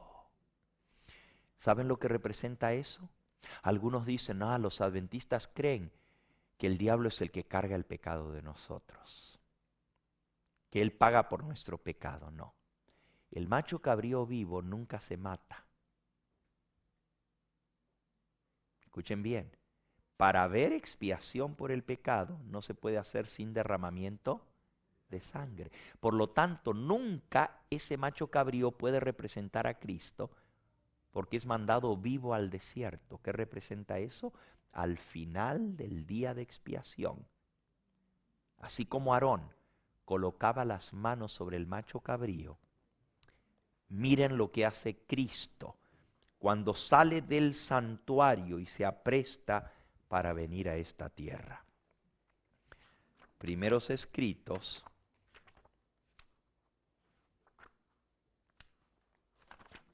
en la página 280. Al salir Jesús del lugar santísimo, oí el tintineo de las campanillas de su túnica. Una tenebrosa nube cubrió entonces a los habitantes de la tierra. Ya no había mediador entre el hombre culpable y un Dios ofendido. Mientras Jesús estuvo interpuesto entre Dios y el pecador, tuvo la gente un freno, pero cuando dejó de estar entre el hombre y el Padre, desapareció el freno y Satanás tuvo completo dominio sobre los finalmente impenitentes. Es imposible que fueran derramadas las plagas mientras Jesús oficiase en el santuario, pero al terminar su obra allí y cesar su intercesión, nada detiene ya la ira de Dios que cae furiosamente sobre la desamparada cabeza del culpable pecador que descuidó la salvación y aborreció las reprensiones. En aquel terrible momento, después de cesar la mediación de Jesús, a los santos les toca vivir sin intercesor en la presencia de un Dios santo. Había sido decidido todo caso y numerada cada joya. Ahora escuchen. Detúvose entonces Jesús un momento en el departamento exterior del santuario celestial y los pecados confesados mientras él estuvo en el lugar santísimo fueron asignados a Satanás, originador del pecado. Así que cuando Jesús salga del santuario, va a asignar los pecados ¿a quién? A Satanás. No es que Satanás va a pagar por nuestros pecados, ya Jesús pagó por ellos. Pero Satanás tiene que pagar la culpa de él por habernos hecho pecar. Él tiene responsabilidad también por el pecado, porque él nos tentó, él nos empujó a lo malo. Él fue el iniciador, el originador de todo esto, y él tiene una deuda que pagar.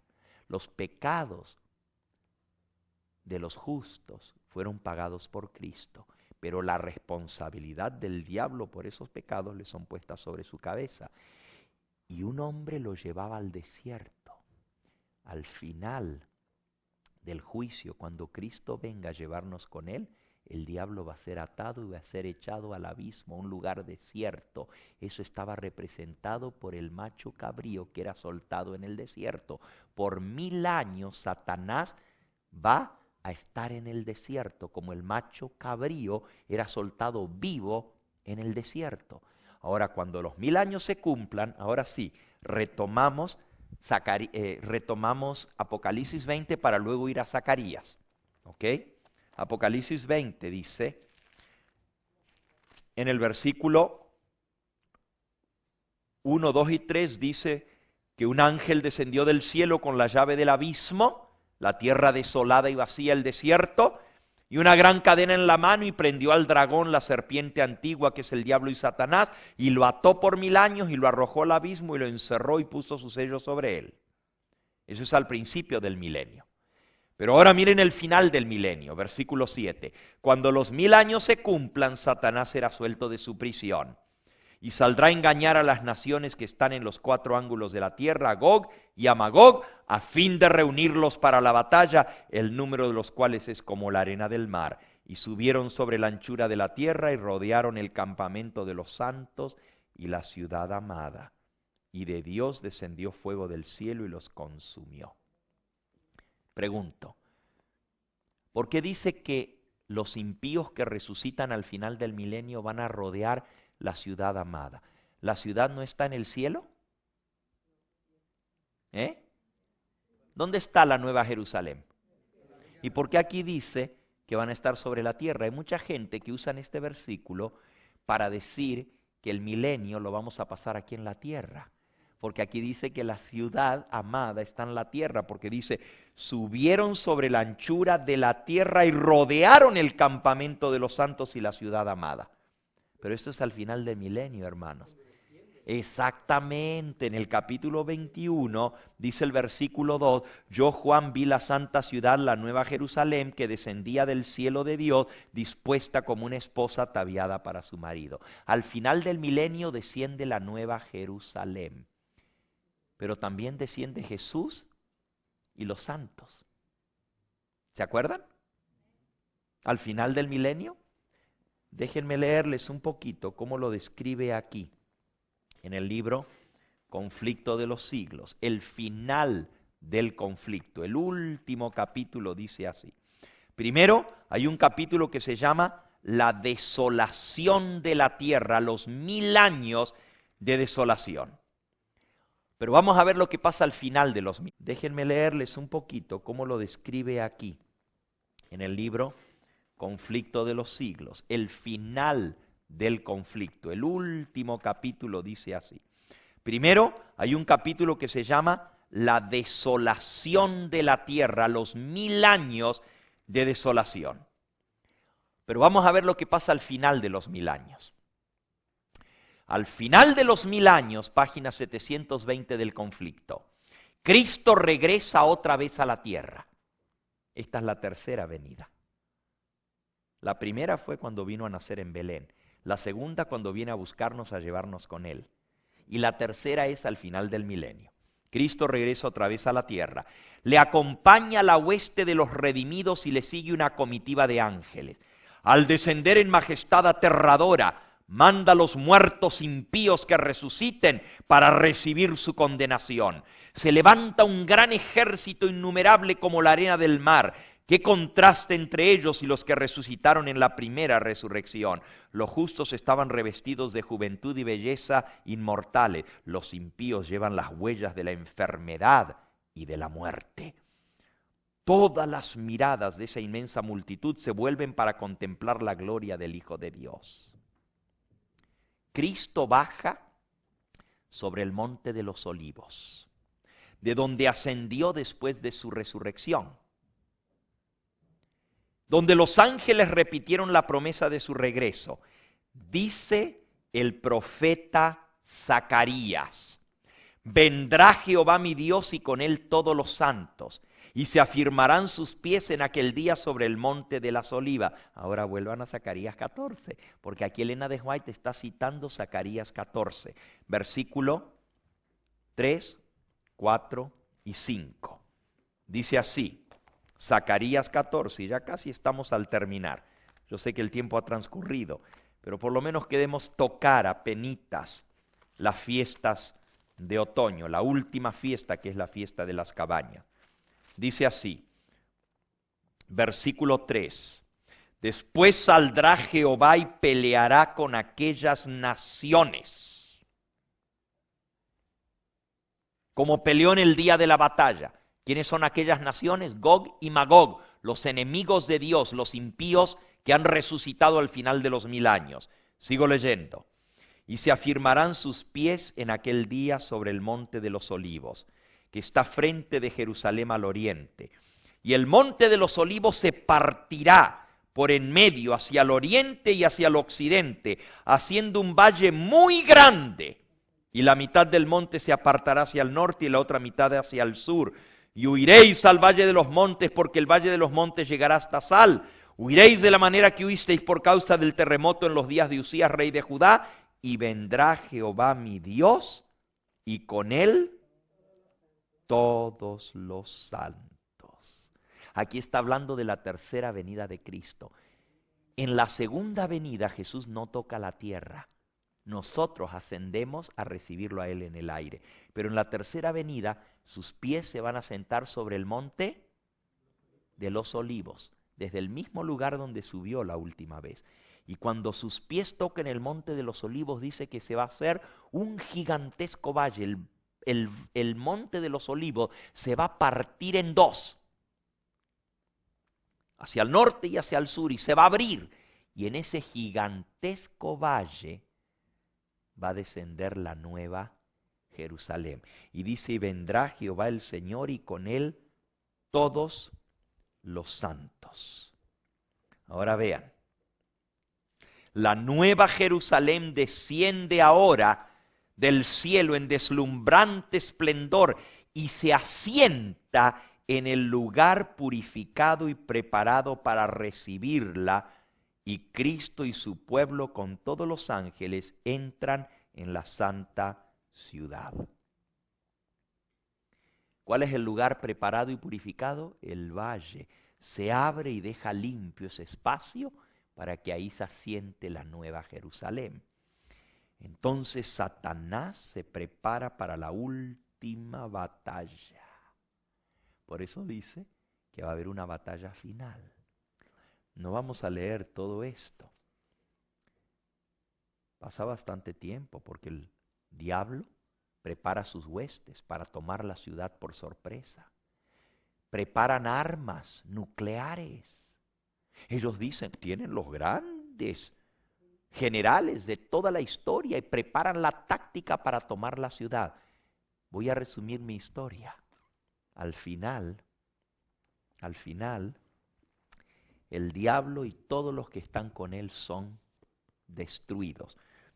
Dice allí, acontecerá también en aquel día, estoy leyendo en Zacarías capítulo 14, dice Jehová saldrá a pelear en aquel día como peleó en la batalla. Versículo 6, y acontecerá que en ese día no habrá luz clara ni oscura, será un día el cual es conocido de Jehová, porque no será ni de día ni de noche, pero sucederá que al caer la tarde habrá luz. Y acontecerá también en aquel día que saldrán de Jerusalén aguas vivas, y la mitad de ellas hacia el mar oriental y la otra mitad al mar occidental en verano y en invierno. Y Jehová será rey sobre toda la tierra. En aquel día Jehová será uno y uno será su nombre. Sin embargo, dice que van a morar en Jerusalén. La tierra se volverá como la llanura desde Geba hasta Rimón al sur de Jerusalén, y será enaltecida y habitada en ese lugar desde la puerta de Benjamín hasta el lugar de la puerta primera, y ahí sigue explicando lo grande que va a ser ese valle. Versículo 11, morarán en ella y no habrá nunca más maldición, sino que Jerusalén será habitada confiadamente. Dentro están los hijos de Dios, fuera están los enemigos del pueblo de Dios, se están preparando para la batalla. Y esta será la plaga con que irá Jehová todos los pueblos que pelearon contra Jerusalén. La carne de ellos se corromperá estando ellos sobre sus pies, y se consumirán en las cuencas sus ojos, y la lengua se les deshacerá en su boca. Y acontecerá en aquel día que habrá entre ellos gran pánico enviado por Jehová, y trabará cada uno la mano de su compañero y levantará su mano contra la mano de su compañero.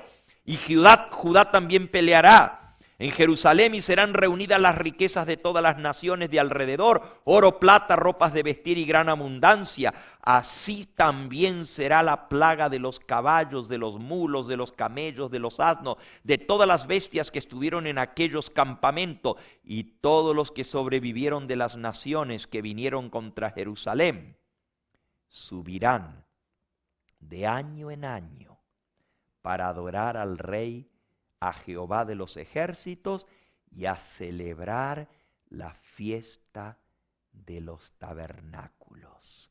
Y acontecerá que los de las familias de la tierra que no subieron a Jerusalén para adorar al Rey, Jehová de los ejércitos, no vendrá sobre ellos lluvia. Y ahí sigue explicando la maldición que vendrá sobre los pueblos que se levanten contra Jerusalén. Todos serán destruidos completamente, y Dios va a ser rey en toda la tierra. Pero será que de año en año todos los redimidos vamos a venir a Jerusalén a celebrar la fiesta de las cabañas. Ahora yo les pregunto a ustedes, si en la tierra nueva, después de que Dios purifique esta tierra del pecado, todavía vamos a celebrar la fiesta de las cabañas, ¿por qué será que ahora no la celebramos? Nosotros leemos Isaías donde dice, y será que de mes en mes y de sábado en sábado vendrán todos a adorar delante de Jehová en la tierra nueva. Y decimos, ya ven, el sábado se va a celebrar hasta en la tierra nueva. Por eso debemos celebrarlo ahora, porque Dios nunca lo cambió, sigue en vigencia. Pues el mismo argumento que se usa para decir que el sábado se va a celebrar en la tierra nueva, es el mismo argumento que está aquí. En la tierra nueva, cada año se celebrará la fiesta de las cabañas, de los tabernáculos. Entonces, ¿quién dijo que las fiestas ya no se celebran? El que lo cambió fue el papado, el cuerno pequeño, quitó los moed, quitó las fiestas de Jehová para poner las fiestas paganas, pero el pueblo verdadero de Dios sigue recordando esas fechas solemnes del plan de redención. ¿Saben? Las trompetas tienen otro cumplimiento y van a sonar. Las 7 trompetas del 7º mes van a volver a sonar. Lo leímos al principio, hoy. ¿Se acuerdan cuando les leí? En Eventos de los Últimos Días, página 242, donde dice: solemnes eventos ocurrirán en el futuro, sonará trompeta tras trompeta. Todavía las trompetas no han sonado por última vez. Todavía la fiesta de las trompetas no se ha cumplido en su totalidad. Sonaron las trompetas cuando comenzó el juicio de los muertos. Cayó la caída de estrellas, pero miren lo que va a pasar cuando suenen otra vez las trompetas antes que comience el juicio de los vivos. Apocalipsis capítulo 8. Dice el versículo 6, y los 7 ángeles que tenían las 7 trompetas se dispusieron a tocarla. El primer ángel tocó la trompeta y hubo granizo del fuego mezclado con sangre que fueron lanzados sobre la tierra, y la tercera parte de los árboles se quemó y se quemó toda hierba verde. La primera trompeta habla de otra lluvia de meteoritos que va a caer sobre la tierra. La que cayó en 1833 no cayó en la tierra. Caía del cielo las estrellas, pero se quemaban en la atmósfera como estrellas fugaces. La fricción con la atmósfera las consumió, pero esta próxima vez los meteoritos van a ser más grandes. Y esta vez sí van a caer sobre la tierra y se va a quemar una tercera parte de los árboles verdes. Incendios por todas partes. La primera trompeta. Y ahí son 7, hermanos, las trompetas. Si ustedes quieren estudiar esto, que va a anunciar que comienza el juicio de los vivos. Les invito a que consigan la serie que di con los hermanos de Washington la semana pasada. Allí estuvimos con ellos y ahí estudiamos las fiestas, estudiamos las 7 trompetas y su cumplimiento en el plan de salvación, hermanos. Todo esto todavía va a acontecer. Todavía va a volver a sonar la trompeta y todavía el juicio de los vivos va a comenzar en un 10º día del 7º mes, porque Dios tiene su calendario y ese calendario se va a cumplir, así como el 22 de octubre, que era el 10º día del 7º mes, inició el juicio de los muertos, así en el día de expiación va a iniciar el juicio de los vivos. ¿Se imaginan qué solemne esto? Pero antes de eso Dios va a sonar las trompetas. ¿Cómo necesitamos nosotros estar preparados? Ahora, antes de que comiencen a sonar las trompetas, Dios va a haber preparado un grupo de personas, los 144,000, que los va a enviar a dar el fuerte pregón, anunciando las verdades de la verdad presente a toda nación, tribu, lengua y pueblo, proclamando la ley de Jehová, sus estatutos, y el mundo entero va a ser alertado que llegan los juicios de Dios cuando suenen las trompetas. Yo quiero ser parte de ese grupo especial, de los 144,000 que van a enseñar la verdad de Dios en el tiempo final. Vamos a pedirle al Señor que selle este mensaje, porque después de que suenen las trompetas y comience la gran tribulación, todas las fiestas del calendario de Dios van a encontrar su cumplimiento en el tiempo del fin. Así como todos los libros de la Biblia terminan en el Apocalipsis, así también las fiestas de Jehová van a encontrar otro cumplimiento en el tiempo del fin. Ya lo vimos esta mañana. En el día de Pascua va a ser la liberación del pueblo de Dios. En el día de las primicias va a ser la resurrección especial antes de la venida de Cristo. Porque va a haber otra resurrección especial de primicias. ¿No sabían ustedes eso, hermano? Daniel 12, sí, la resurrección especial. Va a ser el día de las primicias, hermano. Todo eso está señalado en las fiestas. Y también va a haber una proclamación de la ley. Dios va a sacar la ley. El arca del pacto va a aparecer en el cielo. Y 2 manos van a sostener las tablas del pacto. Y Dios va a proclamar con voz tronante su ley. Hermano, todo eso está señalado en las fiestas. Y también va a haber una proclamación de la ley. Dios va a sacar la ley. El arca del pacto va a aparecer en el cielo. Y 2 manos van a sostener las tablas del pacto. Y Dios va a proclamar con voz tronante su ley otra vez. ¿Qué día creen ustedes que va a suceder eso? El día de Pentecostés, cuando se proclamó la ley. Dios tiene su calendario. Y Él va a actuar de acuerdo a ese calendario. El juicio de los vivos va a comenzar, y no sería nada raro que la primera trompeta suene el primer día del 7º mes. ¿Están entendiendo ustedes por qué hay que estudiar más esto de las fiestas, hermanos? Y cuando caiga la lluvia tardía el Pentecostés, va a caer sobre los que están reunidos unánimes. Si nosotros no estamos poniendo en práctica lo que estamos aprendiendo, no vamos a estar juntos el día de Pentecostés, porque hoy en día cada uno anda por su lado y nadie lo guarda. Pero si el Señor nos dio esta fiesta solemne, es para que nos unamos a estudiar de estas cosas en los días que Él señaló, que son santas convocaciones, cada una a su tiempo señalado, porque Dios para todo tiene tiempo. Vamos a ponernos en pie. Y ustedes ven que esto no se ha agotado, ¿verdad? A mí me encantaría, hermanos de aquí, de la iglesia de Glendale, que otra vez que yo pueda regresar, cuando el Señor lo permita, yo pueda dar las fiestas, pero en el tiempo del fin, su cumplimiento final. Porque hoy dimos las fiestas en el plan de redención, los grandes eventos, los 7 grandes eventos del plan de redención. Pero todas las fiestas tienen otro cumplimiento en el tiempo del fin. Y ustedes están viendo que esto está muy interesante, muy fascinante y muy importante para nosotros. Porque aunque el mundo no sepa lo que está pasando, el pueblo de Dios que conoce estas cosas va a saber. Y vamos a saberlo de antemano. Cristo dijo, os lo dije de antemano para que cuando suceda, creáis. Ojalá que así sea para nosotros. Y que podamos estudiar las fiestas en el contexto de la gran tribulación. Porque allí se van a cumplir otra vez todas las fiestas de Jehová en el día señalado. Que Dios nos ayude a comprender estas cosas. Vamos a orar. Vamos a ponernos de rodillas.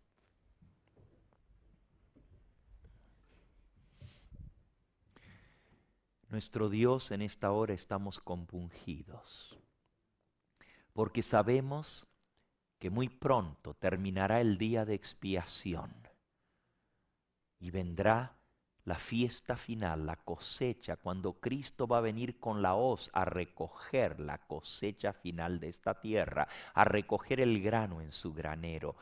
Oh Señor, queremos estar preparados para celebrar la fiesta de los tabernáculos contigo en el reino de los cielos. Sabemos, Señor, que aún hemos de celebrar la Pascua contigo, cuando tú has de beber nuevo el fruto de la vid con los redimidos en el reino de tu Padre. Nosotros también queremos estar sentados a la mesa para celebrar el recordativo de tu muerte, con todos los redimidos, celebrar la Pascua en el reino de los cielos. Así como tu pueblo Israel celebró la Pascua al entrar en la tierra prometida, tú nos dices que nosotros hemos de celebrar la Pascua en el reino de los cielos al entrar a la tierra prometida, a la Canaán celestial. Oh Señor, yo quiero estar allí. Yo quiero que mi familia esté conmigo para celebrar la Pascua con Jesús. Yo quiero que todos los que estemos aquí, que ninguno nos perdamos de ese día. Señor, confirma estas verdades en nuestro corazón para que podamos atesorarlas, vivirlas y ponerlas por obra. Sella este mensaje en nuestra vida y ayúdanos a proclamarlo a toda nación, tribu, lengua y pueblo. Que tu Santo Espíritu haga la obra final. Sabemos que tú estás preparándote para comenzar el juicio de los vivos, que tú ya estás escogiendo a tus 144,000 que proclamen este mensaje final.